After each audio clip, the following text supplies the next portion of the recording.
Across our nation, schools celebrate Read Across America with guest speakers and fun activities. At Chesapeake High School in Pasadena, Maryland, we celebrated our 11th annual Day of Reading with authors, artists, astrophysicists, and even a former NFL football player. Sit back, relax, and enjoy our 2018 Read Across America event. I have the pleasure of introducing a familiar face to the Media Center. This specializes in educational inspiration and college career readiness for students. Please welcome Ziz.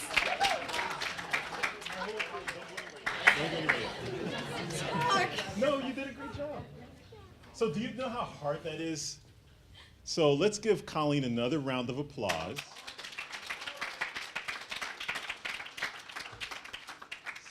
So Colleen wrote a poem that I'm going to read because I love it so much, and I think it fits in with See Your Future, Reading is a Crystal Ball. So something is on the horizon, strong, swift, and bright. Something is on the horizon, mysterious, scary, and dark. Something is on the horizon, unpredictable, whimsical, and unkind. Something is on the horizon, distant, magnificent, and fascinating. Something is on the horizon, intricate, confusing, and unknown. Something is on the horizon, and it's coming for us all. Colleen Hutchinson, everyone. So I thought that poem was apropos for your future. Because just think, 12 years from now, 2030? 2030, 12 years from now. What do you think's going to be going on 12 years from now? It's really hard to tell. But I do know one thing, artificial intelligence will be upon us. Virtual or augmented virtual reality will be upon us. And you all are using that already in Snapchat. Like, who uses Snapchat? On Snapchat, there's some things that you all are capable of doing that you don't even understand, that if you become really proficient at it, a company will want to hire you. So essentially, these doors symbolize opportunity.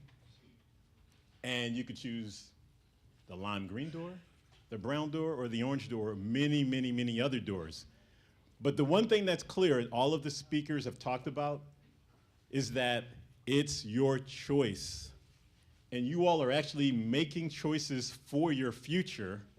Some of you are doing it intentionally, and some of you are doing it unknowingly.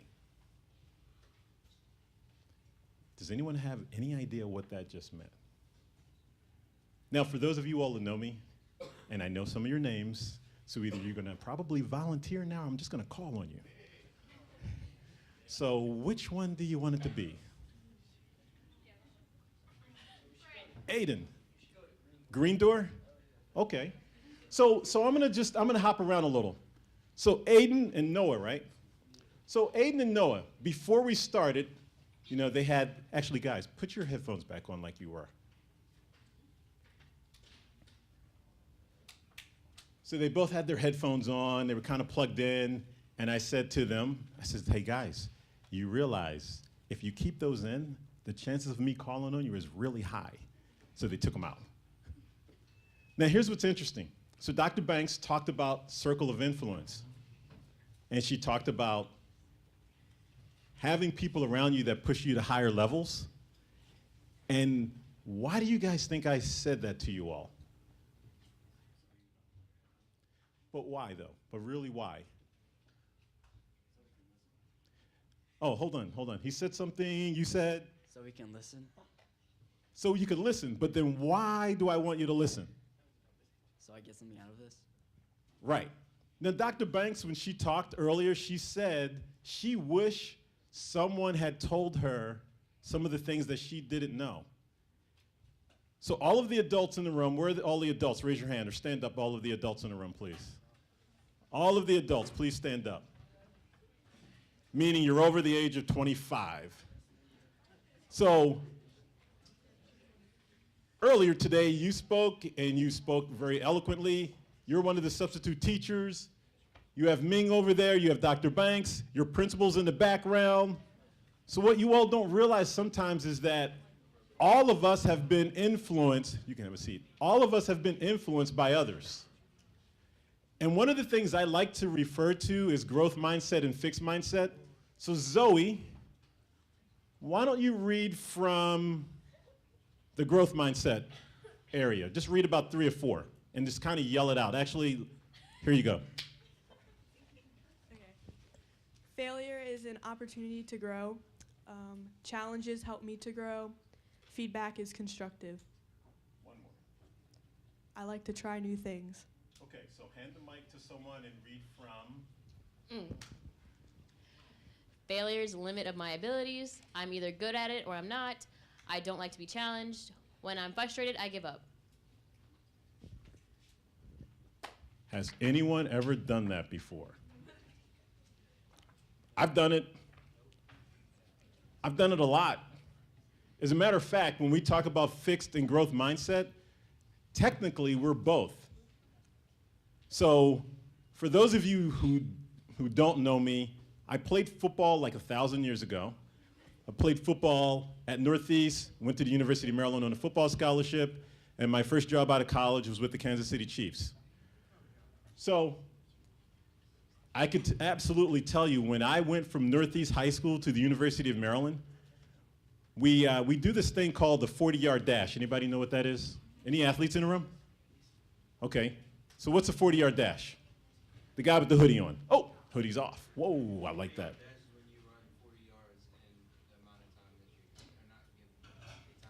Right. So they time you, you run 40 yards, and what's a really good time? Okay, 4.5. Okay. So 4.5 is a good time. So the time that I ran, the first time I ran it as a incoming student at the University of Maryland, I ran like a 4.6. Good time, bad time. 4.6 is good? I'd kind of say that's not so good.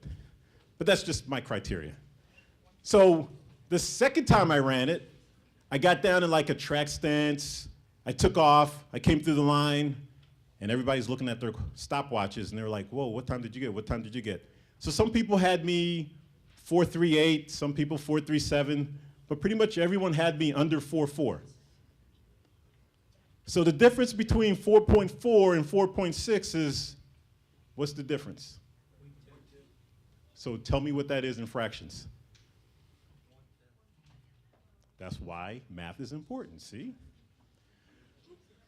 So now the difference between, like, if you're a wide receiver on the field and you're playing against a DB who's running a 4.6 and I run a 4.4, that means I can run by that DB anytime I want, right?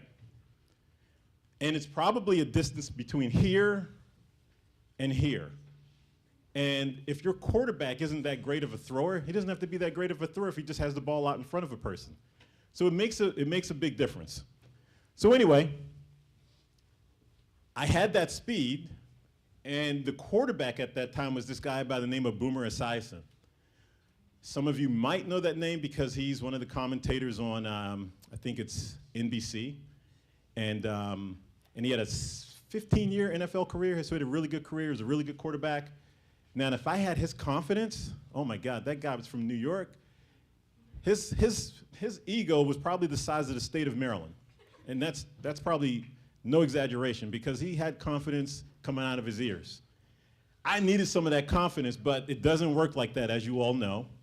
And I had to go through my struggles. I had to go through those struggles just to get better. So I didn't play my first year. And all of a sudden, like one day in practice, as we're going along, it just clicked. I felt comfortable. I felt like, wow, I can do this. And once I started to feel that way, really cool things started to happen. I mention that because this woman here is the first woman to win the Nobel Prize in the math arena, essentially. So she won it last year, and unfortunately, she's no longer with us. Her name is Miriam Merkerzani. In 8th grade, or one of her middle school years, one of her teachers told her she would not amount to anything in math. So sort of was not necessarily the vote of confidence, so to speak. Now, the good thing about this is for Miriam was the following year, she had a teacher who really championed her. And obviously, she went on to do some really great things because to win this prize is really super awesome. Somebody read this for me. Come on. Train the quick out of you. Train the quit out of you. So to me, this is a perfect, I think high school is a great example for you all, is to train the quit out of you. That's what sports is all about. So where are my athletes? All right, so what sport do you play? Lacrosse. Oh, so your practice just started yesterday, right? Okay. First game of the season is against who? Oh, wow. How did you all do last year? Oh, you didn't do very well. So you expect to do well this year? Okay, why? Okay, so what she just said was last year did not go well for the varsity lacrosse team. Okay, sorry, JV. So this year, you all are expected to do better because you have some new people who are bringing some additional talent to the team. Is that correct? Okay. Train the quit out of you. What does that mean to you? Don't stop? How about you, Colleen? All right, so I'm going to go over here. Who am I going to choose? I think I'm going to choose a person sitting like this, who's saying, no, don't talk to me, leave me alone. I can't see you, you can't see me.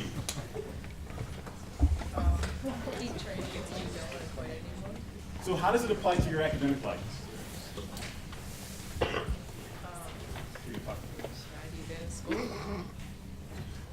And anything else? Oh, no. Want to add to this? No. So here's the reason why I like doing this, is because I just had a conversation with one of the students in the back, and I said, you all should fail faster. And you're probably going, what? What does that mean? And the reason why I say fail faster is because we wouldn't have lights in this room if not for who? Say it a little louder. A little louder. For who? Thomas Edison. Thank you. Thank you. Thank you, Thomas Edison. Now, did he get it right? Did Thomas Edison get it right on his first try? How many tries did it take? A lot. So when you all do work, do you get it right on your first try? Yeah, normally you don't. So the idea is to keep going, keep going, keep going. Who has their iPhone out? Can I see this for a second? So this phone right here, who made it? All right, stick with me, everyone. What kind of phone is it? What company made this? Okay, let's go with this one. What kind of phone is this? What company, so it's an iPhone, what company? Apple. Who's the founder of Apple? And who's the other person? Bonus. Steve Wozniak. So did Steve Jobs get fired from his own company? He did. So what did Steve Jobs do when he got fired from his own company? He went to Pixar. He went to Pixar, and he learned some things at Pixar that allowed him to come back to Apple and be an innovative person to bring some things that we have now that we would not have had before. So through hardship and through quitting sometimes, you learn a lot about yourselves. So just like in the picture that Dr. Banks showed with the 400-meter runner who had his dad help him off the field, this is my dad helping me crutch off the field after popping my Achilles tendon. So it happened right before halftime of a game in 1986, which was a long time ago. I told you I was kind of old. Anyway, I have no idea what he's asking me, but it seemed like it was pretty intense, huh? Now, this is how you can tell how old I am. And Mr. Gorski can attest to this, because nowadays, there would have been like one of those little wheelie things that would have had me get on the back of it and ride off into the sunset, right? So when you're really old, you have to crutch off the field, and it took me so long, I had to take a shower when I got in. But essentially, when I got into the locker room, doctor kind of he squeezed the back part of my ankle. He's like, hey, you popped your Achilles, you're out for the rest of the season. I'm like, okay. Kind of cried a little. I was like, this isn't too cool. But then I was like, wow, I get to enjoy the rest of my college life without having to go to practice. So that was kind of fun. I actually enjoyed it. I got involved in some other activities while I wasn't playing football. But you get the point. The point really here is sometimes things don't go the way you expect. As a matter of fact, that's kind of like how life is. So this graphic here, you can kind of see on the outside part of the circles up top, what do you love? If you look to the left, what are you good at? Down at the bottom, what you don't see is like what you can be paid for, and to the far right, what the world needs. Man, there's a lot of things we need right now. So if you look, I actually found this particular chart. I was doing some research, and they were talking to people who are centurions, individuals who are 100 years or older, and what they've said is, like, finding your mission in life is so important because it gives you meaning. So for you all, here's how you all can adopt it. And this is what I think is super important. Individually, your challenge is to figure out who you are. And the sooner you do that, the better off you're going to be. So I'm going to give it a couple examples. The first example, you guys are you're going to disagree with me on. I'm not a big fan of dating, especially at this age. So the reason why is because typically in a relationship, one person is always acquiescing to the other instead of taking a stand and saying, you know, I really don't want to do that. I want to do this. So to me, it interferes with your own personal development and it gets in your way. Now, I see some faces out in the crowd, so I must have hit a little nerve. So I must be okay with that. What was that? Oh. So anyway, as you can see, passion, mission, vocation, and profession is on the inner part of that. And in the world in which we're living, this is the challenge for you all, is we have no idea what jobs are going to be needed, but we do know that there's some skills that you all will need. So I'm not going to read all of these. I think there's going to be 7 of them. So I'm going to read the top part. I'm going to pass the mic. I'm going to pass the mic to someone to read the lower portion of it. So the top part, critical thinking and problem solving. Who just said that? Okay. Here you go. Come on. Come on. Read the part below. The idea that a company's senior leaders have all the answers and can solve problems by themselves has gone completely by the wayside. The person who's close to the work has to have strong analytic skills. You have to be rigorous, test your assumptions, don't take things at face value, don't go in with preconceived ideas that you're trying to prove. Ellen Kumata, whatever. Consulted to Fortune 200 companies. Sorry. Thank you. A round of applause.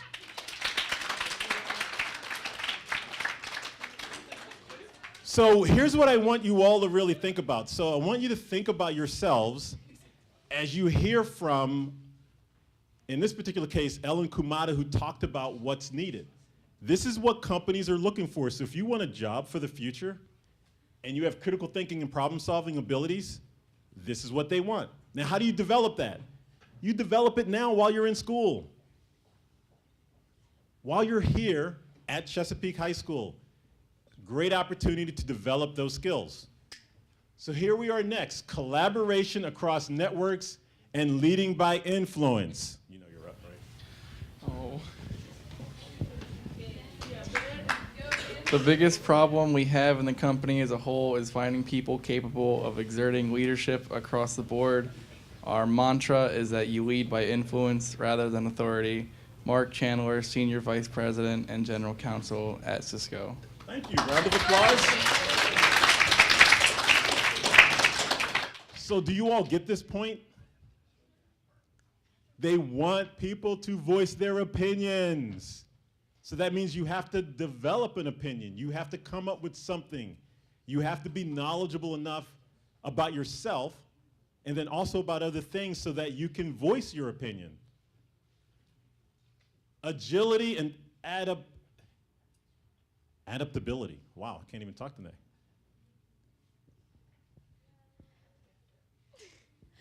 I've been here for 4 years, and we've done fundamental reorganization every year because of changes in the business. I can guarantee the job I hire someone to do will change or may not exist in the future. So this is why adaptability and learning skills are more important than technical skills. Clay Parker, President of Chemical Management Division of BOC Awards. Round of applause. So this particular slide, change is going to happen. You all are not going to work at the same company the rest of your lives. More than likely, we're going to be going into a free labor society or market where the person with the best skills at the time will get the job. So when Clay says, I can guarantee the job I hire someone to do will change, absolute fact, or may not exist in the future. And that's why I mentioned augmented reality, artificial intelligence. But then the next part, so this is why adaptability and learning skills are more important than technical skills. So I hope you all are listening to this, especially you can apply it the rest of your third and fourth marking period at Chesapeake this year. Initiative and entrepreneurship. For our production and craft staff, the hourly workers, we need self-directed people who can find creative solutions to some very tough, challenging problems. Mark Maddox, Human Resources Manager at Unilever Foods North America. Round of applause. So did you all get that? Self-directed people. Do you all know what that means? Here's what that means. You're not going to have a teacher in the room that's going to tell you what to do. Let me say that again. There won't be people in the room telling you what to do. Because if they need to tell you what to do, they don't need you. That's why it's important for you all to develop your own thought and your own way of being. Anyone know who this woman is? Anybody know who Sarah Blakely is? So she's a billionaire. She's a billionaire. Sarah Blakely's a billionaire because she came up with a way to come up with a better product called Spanx. Has anybody ever heard of Spanx? Who's heard of Spanx? Raise your hand. Yes. So think about this for a second.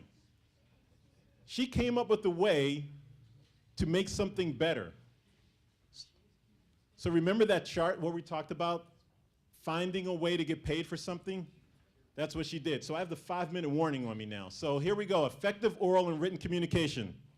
The biggest skill that people are missing is the ability to communicate, both written and oral presentations. It's a huge problem for us. Anne Marie Neal, Vice President for Talent Management at Cisco System. So this point has been hammered by all of the speakers earlier today, so that's really important, is to learn how to effectively oral and written communication. So it's something you need to work on. I'm not going to read this one, but essentially 89% of employer respondents report high school graduate entrants as deficient in communication. And you can see the 4 points that they make. Can you present your argument persuasively? Can you inspire others with passion? Can you concisely capture the highlights of what you're trying to say? Can you promote yourself or a product? This guy, Sir Richard Branson, when he was in school, they basically said, either you're going to go to prison or you're going to become a millionaire. He decided to become a billionaire. Assessing and analyzing information. There's so much information available that is almost too much, and if people aren't prepared to process the information effectively, it almost freezes them in their steps. Mike Summers, Vice President for Global Talent Management at Dell. Round of applause. So in other words, there's so much information out there, you have to be able to discern between what's out there and what's important. Curiosity and imagination. So let's go here. Our old idea is that work is defined by employers and that employees have to do whatever the employer wants. But actually, you would like him to come up with an interpretation that you would like. He's adding something personal, a creative element. Michael Chung, Senior Consultant at McKinsey & Company. Round of applause. In other words, be creative. So I like this particular graphic. You see the word success? That's the iceberg that you typically see above. And I kind of like to refer to the society in which we live as the highlight society. So like on ESPN, you know, they don't show LeBron missing a basket. They don't show LeBron all of the practices over the summer. They show him, you know, with the 360 dunks and this, that, and the other. They didn't show Steph Curry when he was in 7th and 8th grade figuring out how to shoot up above his head and then not being highly recruited. But you see him now, so you see all the success. But as you can see, below the surface, persistence, failure, sacrifice, good habits, hard work, dedication are all the things that people don't see. So just as a quick reminder, you all are very capable. As a matter of fact, some of the Snapchat stories that I see, super creative. Love it. Just take that and use it as your own personal brand and figure out how to tell a story. If you can do that, you can sell a product. You can find your voice. So with that being said, thank you for your time. Have a great day, all.